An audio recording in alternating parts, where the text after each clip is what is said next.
But I'll tell you, in the early years, my dad and I worked a lot together on various and sundry things, starting with bicycles, actually, and started teaching me the basics of mechanics, and it just sort of grew from there, and I just developed a real love of things mechanical. However,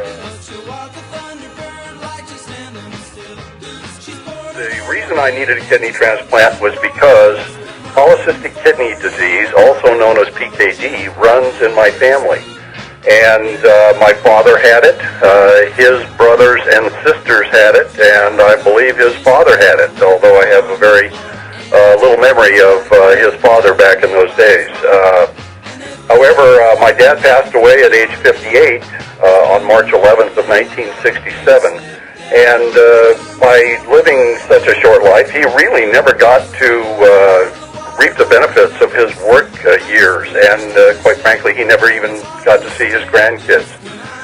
So his successors, my sister and I, both have polycystic kidney disease, and as do their offspring. So my sister and I had our first transplant about the same time in 1990.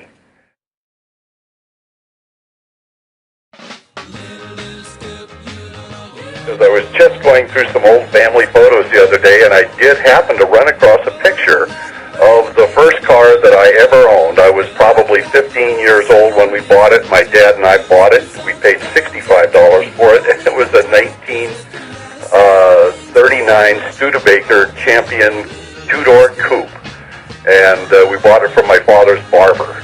And following that, I've had a succession of cars, 50 Chevy, 48 Plymouth, 57 Chevy Bel Air, that I really loved. I don't know, when you talk about a love of cars, that 57 Chevy Bel Air was really one of my all-time favorites. I had a 60 Corvette, a 40 Ford convertible with a Chevy engine in it, and I think it was about that time when I joined the military, and